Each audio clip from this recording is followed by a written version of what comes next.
Please join me in welcoming author and journalist Jennifer Egan to Google Cambridge for today's Authors at Google event. Her most recent novel, A Visit from the Goon Squad, is the winner of the 2011 Pulitzer Prize in Fiction. It also won the LA Times Book Prize and the National Book Critics Circle Award in Fiction. She's also the author of Emerald City and Other Stories, The Keep, and Look at Me, which is a nominee for the National Book Award in 2001. Jennifer, welcome to Google. Thank you. Thanks for having me. So it's been a year now, or almost a year, since you won the Pulitzer Prize. Can you tell us a little bit more about what this year has been like for you and sort of the afterglow of winning the prize? I still am not used to the idea that I won it. Maybe I'll finally really grab hold of that idea when someone else wins it. I'll say, no, I won it. But right now, I feel like it's still a source of surprise whenever I think of it, which is sort of great. You know, it's just this sort of, I feel like it has this Groundhog Day quality to it, where every time I have to really sort of persuade myself that it's real. I think that in terms of just kind of how it's changed the structure of my life, it's mostly that I've had the opportunity to find a lot of readers for the first time, which is really a thrill. And while it's, I could easily have said, I've done enough for this book, I'm now going to move on to my next, I made the choice to spend quite a bit of time really trying to capitalize on the opportunity to keep finding new readers. So what that means is that I've done a lot of talking in the last year and not a whole lot of writing. But again, that was a choice on my part, and I think one reason I made that choice is that this isn't my first book. I know that this kind of thing happens exceedingly rarely, usually never, in a career. And because my work is often not really perceived as all that mainstream, I just don't presume that I'm going to have a chance like this again. In fact, I would say that I presume that I won't. So I want to make sure that I really do everything I can to find as many readers as I can with this book that surprisingly and against my own predictions has found such a wide audience, and see if I can hold on to some of them for the next few books, if I ever write them. It seems like a good strategy. We'll see. Well, we'll only know a few years from now. If I'm still talking about Goon Squad in 5 years, we'll know the strategy didn't pay off quite as I had hoped. So when you were awarded the Pulitzer, judges called the novel an inventive investigation of growing up and growing old in the digital age, displaying a big-hearted curiosity about cultural change at warp speed. I'm curious, how do you think the digital age is changing us as readers, as writers?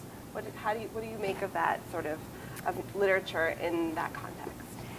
I mean, in terms of how it's changing us in a big way, it's such a big question. I don't know if I can answer that head on. I think that the aspect of that question that I was thinking about consciously as I worked on Goon Squad was the relationship between the digital and our perception of time. And I think one thing I was thinking about is the fact that we are much more aware of the speed at which time passes because of technology, I think, because of how quickly technology becomes obsolete. So, for example, when I was growing up, by the time I reached my early 20s, the only real communications event that had occurred technologically was the invention of the answering machine, which actually was sort of a big deal, because before that, you had no way of knowing that anyone had actually called you. And if you got a busy signal, I guess call waiting would be the other one. So if you think about that, from 0 to 21, the answering machine and call waiting being the only two real communications developments that kind of allowed me to mark change. And then think about nowadays a person who's 21 and what they've witnessed in terms of technological evolution. And the surprising outcome of that, it seems to me, is that all of us have a sense of being behind, even much younger people who, I would expect to feel really on top of things, often express a kind of anxiety about people who are even younger than they are, who've had a slightly different experience that feels somehow more current because they've kind of come up with whatever technology is predominant right now, and which, of course, will be totally obsolete in 2 or 3 years. So I think that's one thing. I think technology allows us all to feel the passage of time. And I think that may have benefited this book in ways that I never predicted, because when I wrote it, I really thought it would be for people over 40. Because I thought, who's going to care about a book about time? What young person would care about that? And in fact, when I was reading Proust in my early 20s, a book that really fairly directly inspired this one, and which is very right on the surface about time, I felt bored by everything about the book that referenced time and that seemed to be steeped in nostalgia. I just thought, like, who cares?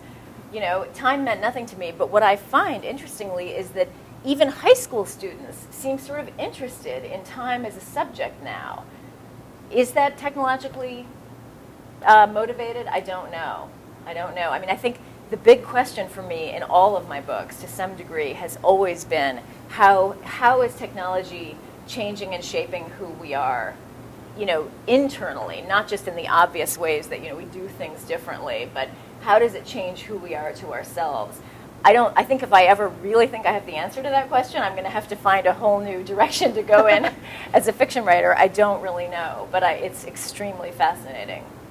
Have you ever thought about writing science fiction? Just thinking about that, so many writers in that genre play with that concept of time and I haven't really. I'm not well read in that genre at all, so I would be very nervous about striding in there and thinking I could make any kind of contribution that wouldn't be stale and repetitive from the point of view of someone who's really well read in the genre.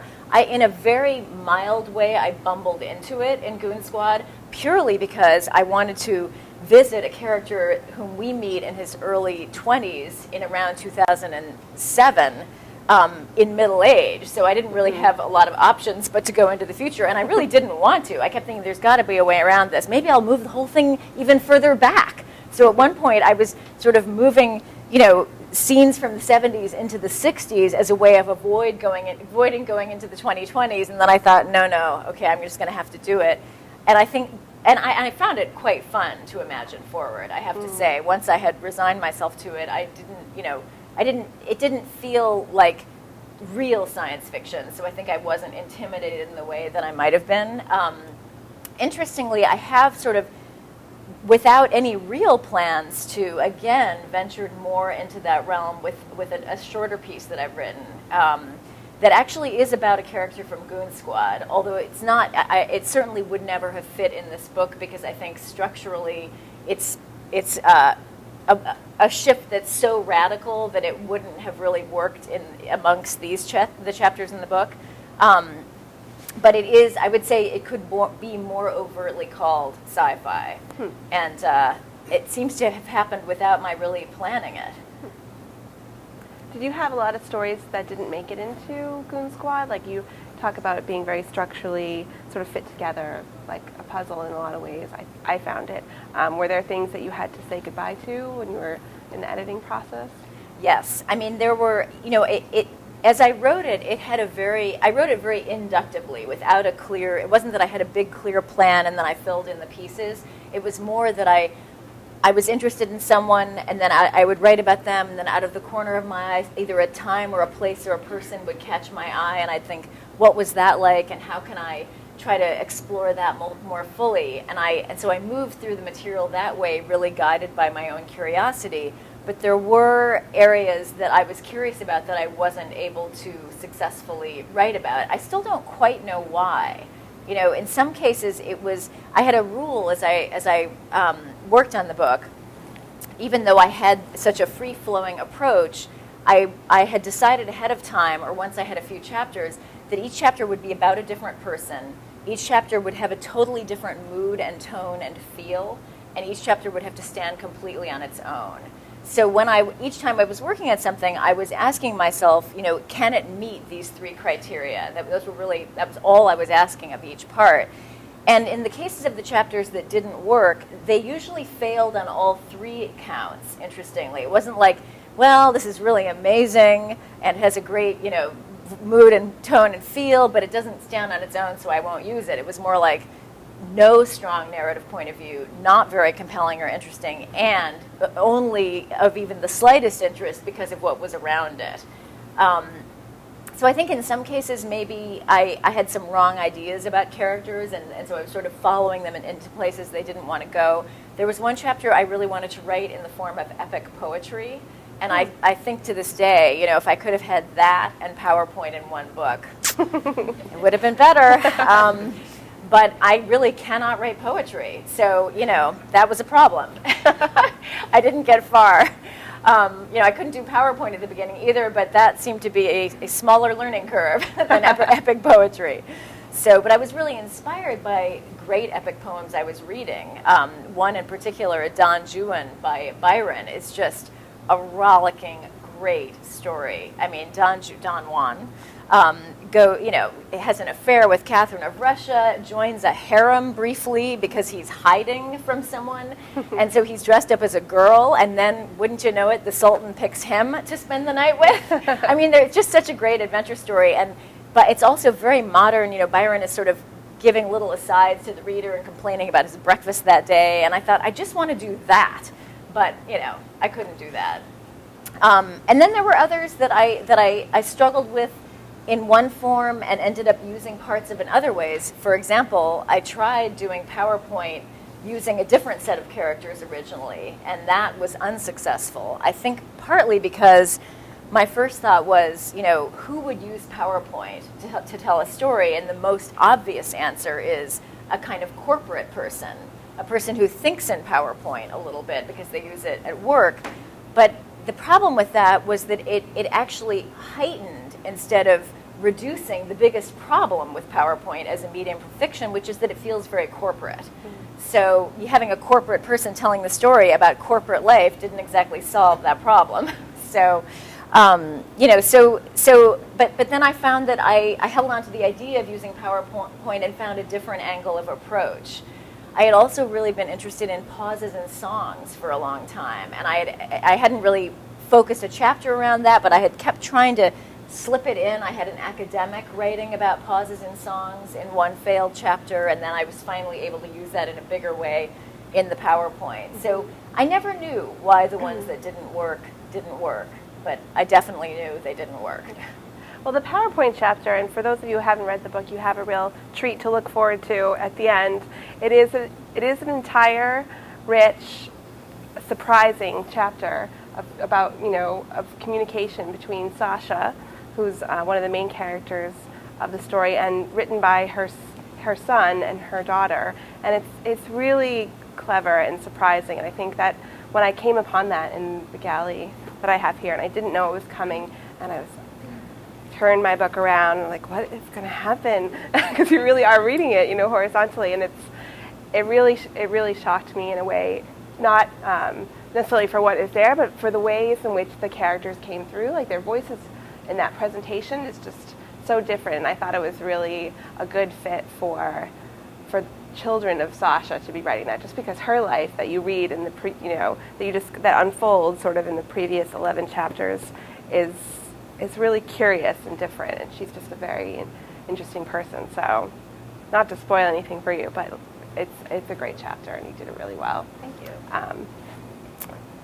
One of the things, actually, at the very end of the book, there's a sentence in that futuristic, near future chapter where Scotty takes the stage, and I think it's Benny who's really reflecting, like, this is one of those moments, like, that people will say they were at this concert when he stood up and did this thing, and he said at that point everyone wanted to own him, and he was sort of a living myth. And you write, doesn't a myth belong to everyone? And at that moment, I just felt like that line sort of captured what so much of this book is about, in that through time and memory, we acquire our own myths, and we're writing them all the time, and we're telling our own stories. And do you think that's anything that technology can touch? I mean, or is that just as old as the hills? That's an interesting question. I think probably that's as old as the hills, and yes, technology can touch it. I think it's probably both. I mean, even that event, there's a prior kind of converging event in the book, which is a disaster, which is that a publicist has this kind of ultra hot party at which everyone who's anyone in several countries is included, and she has this design idea, which is that she hangs these plexiglass trays with oil and colored water in them under bright lights, which warm up the concoction, and it swirls around and the light shines through and it looks really amazing. But what she wasn't thinking about was the fact that the plastic might melt. So she ends up dumping boiling oil onto all these people's heads. And this is really satire. It's not an exploration of overcoming trauma. It's more about, sort of what it means to be a publicist in some sense, and questions like that. Anyway, there's a point where she later, having gone to jail and gotten out, reflects on this event and why it was a failure. And obviously, in part, it was that she poured boiling oil on lots of people and ended her career and caused a lot of them to get little scars. But interestingly, these scars become such a mark of honor because it was so hard to be included at the party that it later turns out that lots of people have actually burned themselves with oil so that it would look later as though they were at this disastrous party. Anyway, she takes a moment to also reflect on the fact that the party itself was totally wrong, that the timing was wrong, the economy was about to crash, but no one knew it yet, that as a publicist, not just a designer and someone who understands chemical properties and how to, she had not only failed as an engineer, but she'd really failed as a publicist to kind of read the moment. And she asked the question, what will be the next big convergence? What will be the thing that everyone gathers around? And the answer in the book, and again, this is just meant playfully, it's fiction, but the answer ends up being a guy who's been a quasi-derelict, who's completely unplugged in every way, really off the grid, because he's mentally a little bit fragile. He's very suspicious of companies knowing a lot about him, an issue I know we're all thinking about a lot lately. But he is, for various reasons, sort of hauled in to do this public performance in downtown Manhattan by his friend who's a successful music producer. And he's missing a lot of teeth, or I guess his teeth have been repaired by then.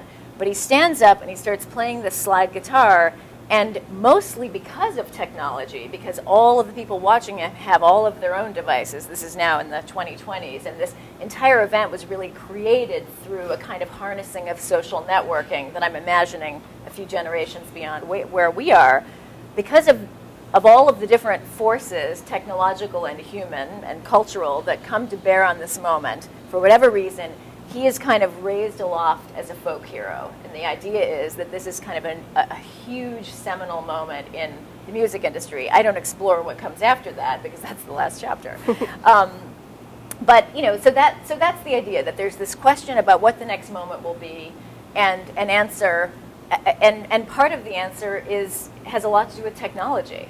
And I guess mostly the way that technology figures in that moment, two ways. One is that everyone who's there is there because of technology, because it's an event that's been powered by somewhat surreptitious use of social networking to get people there.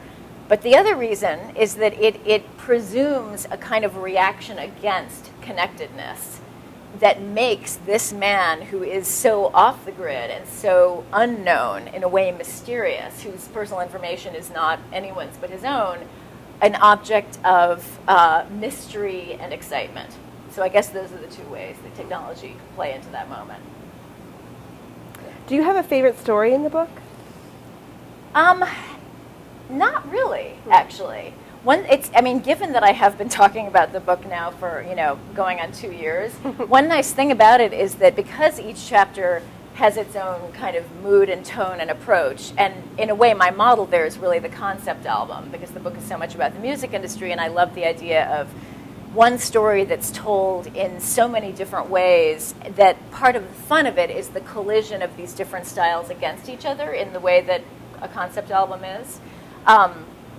But because each chapter has such a different mood, I feel like it makes it easier for me not to get tired of it personally. I can sort of, if I get tired of reading one part, I can read something totally different. It doesn't even sound like it's part of the same book. So I don't really. I have to say that I don't. I would say more that there are a couple that I never read because I know how much trouble I had with them, and I feel like they kind of bear the scars, at least for me, of their very difficult genesis, and I'm sort of afraid about them. Like, I've never read Out of Body, not once. because that was probably the hardest one to write. And it seems like I got away with it from some people's point of view, but Right. I know for me, it's a little bit of the problem of the sausage factory, and having sort of seen it made and feeling like I don't want to push too hard against this, or it might just all fall apart. Have you found that readers rally around particular stories in the book, or have chosen favorites, or ones that maybe even they distance themselves from more? It seems like readers often definitely have favorites. One nice thing is it doesn't really seem like there's a consensus on which ones those are, which I'm glad about. I mean, it makes me feel like there is kind of something for everyone there. I have found that men tend to think the main character is Benny, the music producer, and women tend to feel that it's Sasha, his assistant, former assistant. But I think my own feeling is that it really is both of them, and so no, it feels like it's one of those landscapes that people see very differently according to who they are. And it's really interesting too when you think about Benny and Sasha are the principal characters of the novel, but how their stories unfold and all the connections that end up happening between them is one of the most delightful things about reading this, and especially when I went back to reread, I was like, oh right, that's how that person got into their life, and that's another bridge between these two. So the timing of it is so elegant, and I feel like it's almost like it could be staged. It's very, I think, purposeful in its timing and its introduction of certain elements. Was that hard for you to do? I mean, how did you line up? I mean, it is really choreographed. I think it's the only way to say it. It's interesting. I wrote it, as I said, in this very inductive, almost impulsive, kind of curious way, and yet I had a notion that the timeline would move backwards, and that, I can't say it guided me, maybe it comforted me, because I thought, well, I'm writing it in a really chaotic way, but it's going to have a very organized structure once I get it all done. Then I had kind of a shock because I spent a long time just working on the chapters individually and not working on them together because I wanted to keep their voices very distinct from each other. Then I finally sat down and read it in the backwards order, which was supposed to work so well. And I found that it didn't work at all. It was actually really flat. And I thought, okay, so maybe this just isn't going to work. Maybe the second part of this book that I had hoped would happen, which was a kind of combustion of these different parts combined, won't happen, and it will just be some parts. But oddly, I actually felt like even the parts seemed diminished by the whole, which is really the opposite of what you're hoping for when you're writing a book. I mean, it felt like the whole was actually less than the sum of the parts. And so I thought, why is this happening? Is it that it's just not very good, or is it there's something deeply wrong about the juxtapositions I've created here? And I began to feel it was the latter, because I felt like there were all these opportunities for surprise and kind of pleasure for the reader that I was thwarting with my backwards order. So just to give you one example, in the second chapter, the record producer who's going to hear a band that he's signed to his label he's thinking about his days as a punk rocker in the late 70s. And it's 2 or 3 sentences, but you think, hopefully, so he was a punk rocker. Interesting. I wonder what that was like. He references a club called the Mabuhay Gardens, which was a very kind of the epicenter of the punk moment in San Francisco in the late 70s. So hopefully the reader has had that fleeting thought. In my backwards order, I believe you wait 8 chapters to arrive at Benny as a teenager as a punk rocker, because we're waiting for 1979 to come along.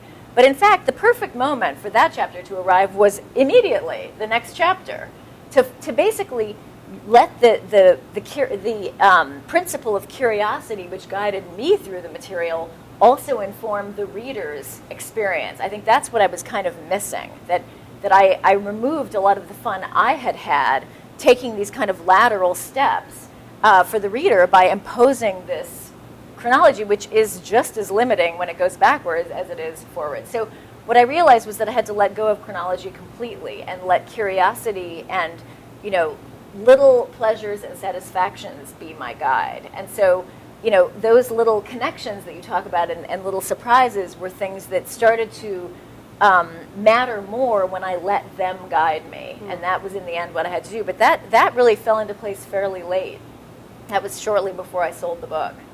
And that was, that was a big change that really had to happen. Oh, it's wonderful. It just really, it's totally what makes it the page turner it is, in spite of the fact that the plot, the pace of it changes as you go from story to story. But that element is there for everyone. So, and at the end, you're just like, oh, it's over. Now there's no more surprises. But you can go back, and that's the thing. It's like you can go back and reading it again. It's one of those pleasures where you find, I think of characters differently, and moments that I had forgotten about come back to me and are fresh. So I think that having that nonlinear sort of approach makes it sort of unique to read over again. Well, I'm glad to hear that. I think one thing that I find myself saying to readers sometimes who are a little bit confused by the book, because it's not, certainly for a novel, very unusual to have no clear chronology and to have all these different voices and moods and textures. But I think some readers feel a little bit anxious because they feel like there's some bigger picture they should be getting and might not be getting. And I try to do everything I can to make people not feel that way, because really the reason I wrote each chapter to stand on its own was very specifically that I thought, if I'm asking people to start over 13 times, I have to provide a total payoff 13 times. It's not fair any other way. So if you read the book without making a single connection between the chapters, it should still be fun. And, the likelihood is that anyone, even reading in a not very alert way, will make some connections. And, and you probably wouldn't see all of them until a second read, of course, because then you know what you're looking for. And who cares? I'm not demanding that anyone read it once, much less twice. I mean, my goal really was, and always is, above all, that it just be fun and hopefully feel kind of fresh. But I do find myself saying a lot to readers, don't worry. And I actually wrote a new introduction to book groups that I recently posted myself on Facebook and put it on my website, and also the publisher has it on their reader's guide, basically just saying this, explaining how I wrote it in the structure that it has, and absolving people of anxiety, of feeling like somehow there are things they need to get, and if they're not doing that, they're missing something, because that's the last thing I would ever want anyone to feel. I like that you mentioned your website, because I wanted to call it out as being a particularly good author website, and in my line of work I've seen a lot, and some are great and some are really functional, but this one I thought was really unique because you have this sort of timeline for the stories where you select moments in your own life, places you've been, observations you've had, and you use them to introduce each of the chapters in the book. And I was curious why you decided to draw the curtain back like that. Was it tied to like that whole Proustian thing of like, the unknown element in the lives of other people? Well, I think it began a little less loftily than that. I knew I wanted a different website. I felt like the book, it had enough kind of technological savvy about it that my old website, which basically was me grinning and some personal information, seemed insufficient. And especially I knew once I was writing the PowerPoint chapter, I was worried that my publisher wouldn't publish it. I thought, they're going to say you're out of your mind. I wrote it after I'd sold the book. They thought I was doing light revisions. Instead, I was creating a 79-slide PowerPoint and preparing to wallop them with it. And I thought, what if they say we're not putting this in? So I thought, well, that's fine. I'll just have that chapter heading and then a URL address, and it'll be on my website. And in fact, there is a color version on my website with a soundtrack that I think is much better. Anyway, I thought, so, on the grinning face and personal information was just not a place where this PowerPoint could appear. It didn't work. So I thought, okay, I have to find a new take on the website. And I'm not that website oriented. I don't look at a lot of websites. So I went to a great designer, and the company is Another Limited Rebellion. And I said to Noah Scalin, who runs the company, so I just want you to do something great. Take a look at the book, think about it, and just let it rip. And he said, well, okay, I have a few questions for you. And he sent me this extremely long questionnaire with questions like, what do you want people to feel when they go on the website? All these things. And I thought, oh, my God. And I called him and I said, no, I am paying you to have the ideas. I don't want to fill out this questionnaire. And he said, well, then I'm sorry, but we can't work together. So I said, all right, I'll fill out the questionnaire. So basically what he ended up saying to me, and what became kind of clear just through filling out the questionnaire, was that I needed to have the idea, because the whole point was that the website and the book would work together in some way that it was not really his vision to have. It had to be my vision. So I said, well, I don't have any visions about this. I don't think about websites. And he said, well, what do you normally do when you're in this position with fiction? And I said, I go running. And he said, go running. So I went running. And I'm not kidding. While running, I had a vision of how this could work. It didn't look the way it does because that's all him. It's so beautifully designed. But I suddenly thought, what if I create a kind of ghostly echo of the book, which follows various people through various time periods, by using just a little bit of biographical context for each of those chapters, which speak about different moments in certainly, New York City, the life of New York City, and also to some degree my life. I mean, I witnessed that punk moment in San Francisco in the late 70s, etc. It was a strange thing for me to do because I don't like to write about myself, and I've never blogged, I don't tweet. I'm pretty reticent about revealing personal information, not on principle, but because I just don't enjoy doing that kind of writing. But for this, it seemed warranted. It felt kind of necessary artistically, so I went for it, and he made it look really good, and so I'm so glad it worked out. Did you always know that music was going to be like a central part of the book? Like, could Benny have ever been a film producer or a writer himself, or I don't any think so. kind of artist? No. I mean, when I started the book, I didn't think I was writing a book. I should have said that. I thought I was taking a little breather from a different book that I was trying to avoid writing by writing a few stories. Or at first I thought it was just one story. I wrote about a woman stealing a wallet on a date. And then she briefly mentioned her ex-boss, a record producer who she mentions to her date, sprinkles gold flakes in his coffee and sprays pesticide in his armpits. I thought, got to find out why he does that stuff. So I wrote what became the second chapter about Benny, the other major character.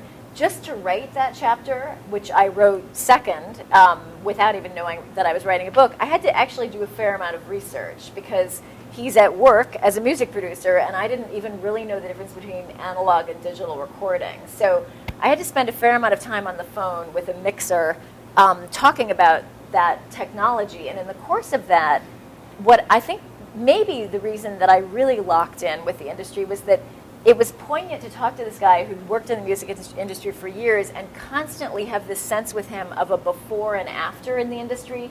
The before being when it was strong, and the after being the current free fall, which still has not really ended, of the industry trying to find a workable business model in a digital age. So I guess that got me interested in what it felt like from the inside. There were also a lot of other reasons that I had wanted to write about the music industry for a long time as a journalist, never could really get an assignment, which was really annoying.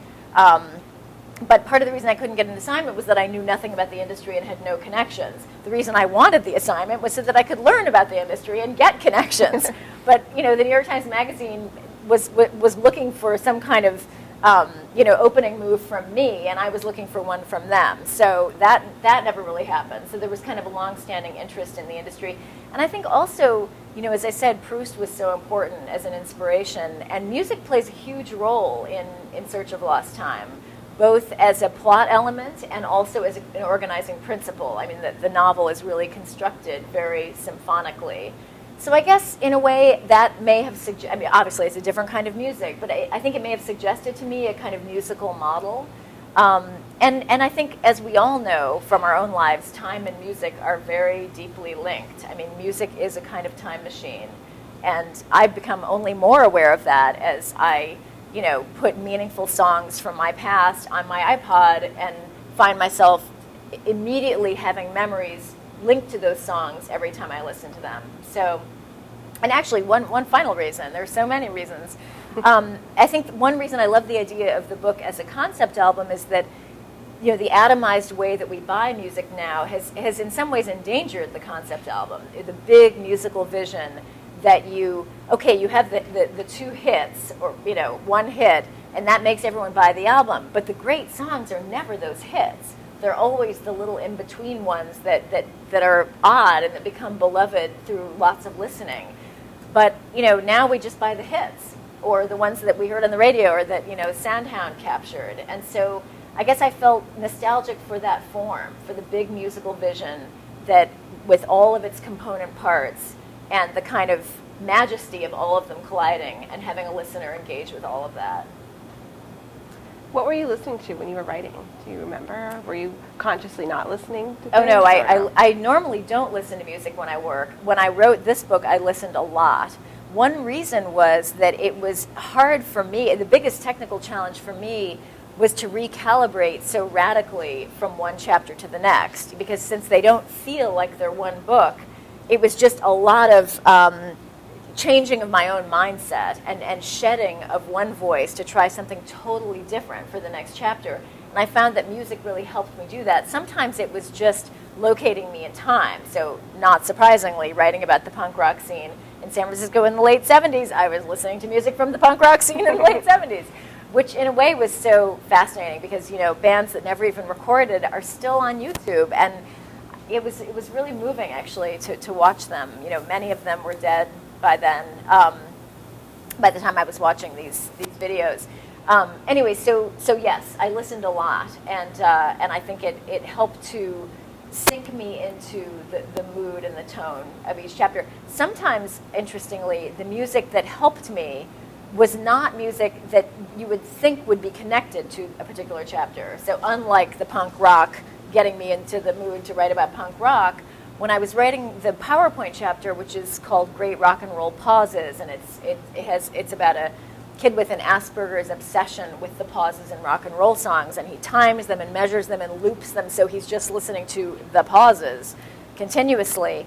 And of course I listened to songs with pauses as I worked on that chapter, but when I got very stuck, for some reason there was a song by the band Let's Go Sailing called Sideways.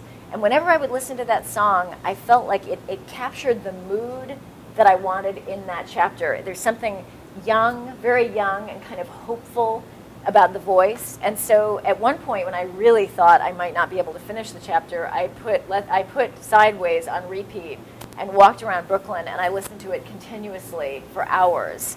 I'm sorry to say I basically can't listen to that song anymore. I pretty much exhausted it in that one shot. But it helped me finish the chapter. I really feel that it did.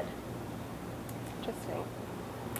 So you've said that you think of the novel as a really elastic form that, in fact, can be conceived as, really form bending by use of language and style.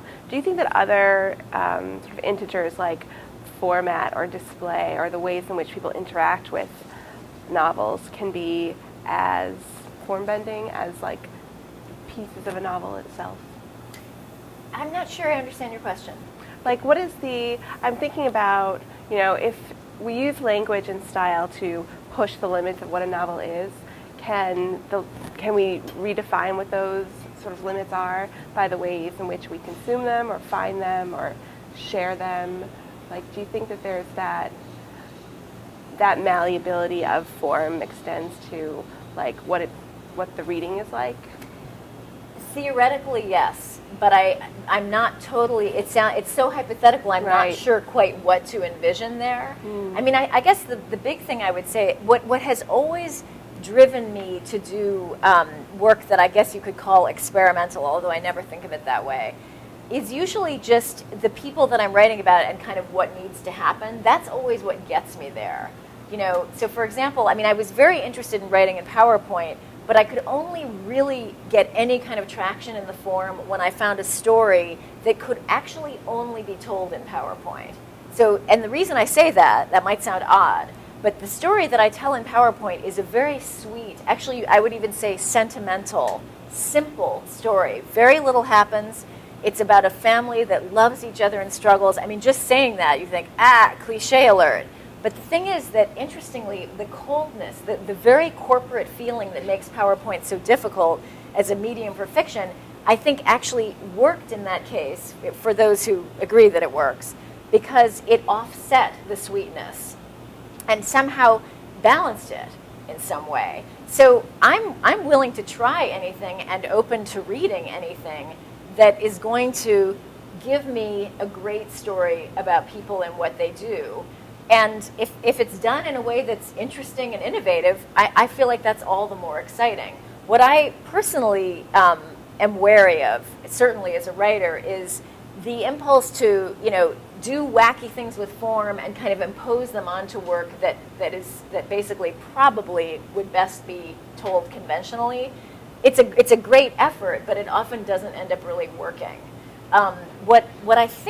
What I'm most interested in about experimentation, so-called experimentation, is that it lets me tell stories that I couldn't tell otherwise.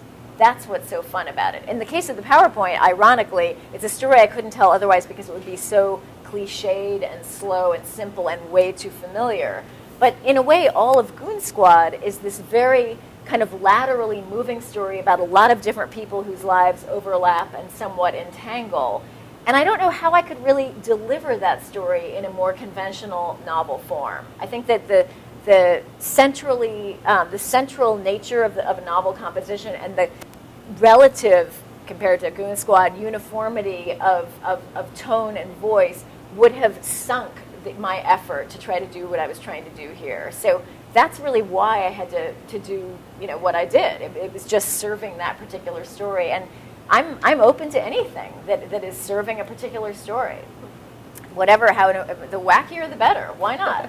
And I guess one other thing I would say about that is, there's a lot of fear out there right now about the future of the novel, and people are often saying, why will people read? There's so many distractions. And I really share that anxiety. I feel it most as a parent, because I have 2 boys who absolutely would love to play video games from morning until night if I let them. And they would pick those over reading any day of the week. And that, I think it's not a good thing. And on a personal level, it literally fills me with terror. So I feel those anxieties, but I really do, sort of as a writer, I feel like, if we do our job, the novel should remain very strong. It should not be sapped and weakened by whatever new technology comes along. It should be strengthened. It should suck all of it into itself and use it. And I feel like people are not going to read because everyone tells them it's like taking vitamins and it'll make you smarter. That's just a chore and a job. No one's going to read if that's the reason. They're going to read. It's our job to write stuff that is irresistible, that you can't put down, that feels exciting and important. And I really, maybe this is just ridiculous optimism. Maybe this is just what I have to tell myself to get through the day. But I do believe that if we do that, the novel will thrive, will continue to thrive. I had just one more question for you before we take questions from the audience, and it was how you feel about writing now after having won the Pulitzer and all these prizes. Like, I would imagine that level of success and attention would be overwhelming, but also maybe liberating, because you're like, well, I've won the Pulitzer. Like, I could just write whatever I want now. But maybe it's not that easy. I don't mean to simplify it, but like, does it open you up, or does it say like, what is after this? I look forward to really knowing the answer to that question. I have found, the sort of strange novella story that I've written about the character from Goon Squad, I felt completely, I felt like it had the Pulitzer or anything that happened with Goon Squad seemed to have no impact on that. The project it had a kind of center of gravity of its own, and it just kind of pulled me through it. I'm hoping that's how it will be with my next book, too. The fear is that I'll feel tremendous crushing pressure and be convinced that this is no good and that everyone will hate it. But in a way, I also feel like, I know that whatever I do next, probably forever, won't get the kind of love that Goon Squad has gotten. So I accept that right at the outset. I'm grateful for what I've had, and my personal goal is just to keep getting better. I really want to top Goon Squad and try to do something that's different and very stronger, ideally, in its own way. That's really the bar that I've set. So I feel like I'm not that worried about what the world says, because I kind of already know what it will say. Mm-hmm. And it inevitably will seem to be less good than a book that's gotten all this love showered on it. And that's fine. But I do hope I can do something that I think is interesting and strong. And I guess that's really no different from the way I've felt every time. So I don't know that it's really changed the feeling deeply. Do you look back at your earlier books and think that you topped yourself with this book?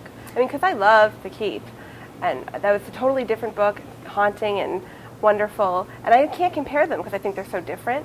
But I wonder if you think about them that way, like it's one, sort of that you're just raising the bar every time. My personal favorite is Look at Me, so one before The Keep. Mm-hmm. So I guess I feel as you do that they're so different, it's a little bit hard to really compare them. Mm-hmm.